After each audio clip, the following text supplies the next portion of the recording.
Have you ever fallen down that YouTube rabbit hole? You blink and suddenly hours have vanished and you're left wondering, what just happened? Well, we're going to pull back the curtain on the hidden forces that keep us all watching. Let's get into it. Ah, yeah. That familiar promise, right? The one you whisper to yourself late at night or, right in the middle of a project you're supposed to be working on. Just one more quick one, then I'll stop. For real this time. And let's be honest, it is almost never the last. But what if getting stuck like that isn't really a personal failure? What if it's actually a perfectly designed trap?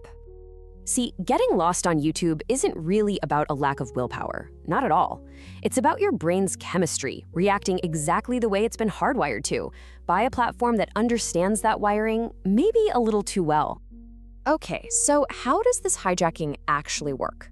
Well, to get to the bottom of that, we have to talk about one of the most famous and, frankly, misunderstood chemicals in our brain, dopamine. Think of your dopamine system as your brain's engine for motivation. Its main job isn't about making you happy, it's about getting you to act, to seek, to explore, to go after things it thinks will be good for you. It is all about the thrill of the hunt.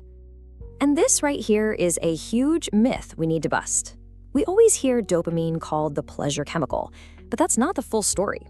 The biggest hit of dopamine, the biggest spike, doesn't come from getting the reward. It comes from the anticipation of it. It's the chase your brain is absolutely in love with. And this is how YouTube becomes the perfect dopamine machine. Every single one of those bright, shiny thumbnails is a new promise. Every clever title is a question that you suddenly, desperately need the answer to. And with autoplay, push. You don't even have to lift a finger to get your next hit of anticipation. It's a nonstop, never-ending cycle of seeking.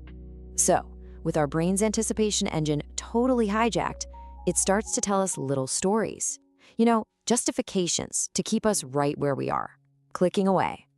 Let's break down the 5 biggest lies your brain tells you. Oh yeah, the classic. You're watching a tutorial, maybe a documentary, a product review, something related to your job or a hobby. It feels productive, doesn't it? But here's the trap. Your brain is getting a really quick, really easy hit of dopamine from just learning something new, and that feels a lot like progress. But it's an illusion. Really, it's just a super sophisticated way to avoid the actual hard work of doing the thing you're researching. This is the bargain we all try to make. We set a time limit, thinking, okay, I'm in control here. Just 5 more minutes, and then I'm out. The thing is, YouTube isn't built for 5 minutes. It's an infinite scroll. The second one video ends, the next thumbnail pops up, and bam, that dopamine anticipation loop starts all over again. Before you know it, what I like to call time blindness kicks in, and those 5 minutes have somehow turned into 50. Now, this one's a little bit sneakier. It's like the research lie, but it's dressed up as self-improvement.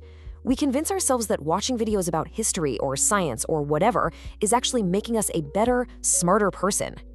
But here's the deal. Passively consuming something feels like you're learning, but it's rarely the same thing. It's just a way for our brain to get that satisfying feeling of accomplishment without the effort of, actually putting any of that info to use. It's a very comfortable lie. After a long day or you finish a tough task, this one feels so true. I mean, you worked hard. You've earned a little bit of mindless fun as a reward, right? Well, here's the problem. An escape isn't the same as a genuine recharge. A real break, like going for a walk or talking to a friend, actually restores your energy. A YouTube break, on the other hand, often becomes the main event, totally hijacking your attention and leaving you feeling even more mentally foggy than when you started. And finally, we have what might be the most powerful lie of them all. This one taps directly into our deepest fear of missing out: FOMO. The algorithm is an absolute master at making you feel like the most incredible, life-changing, or hilarious video is just waiting for you around the next corner. It creates this constant low-level anxiety that if you click away now, you'll miss that one perfect video. So you just keep scrolling. So what do all 5 of these lies really have in common? Well, they're all just clever stories our brain is telling itself to cover up one simple, incredibly powerful impulse. It's something called escape behavior.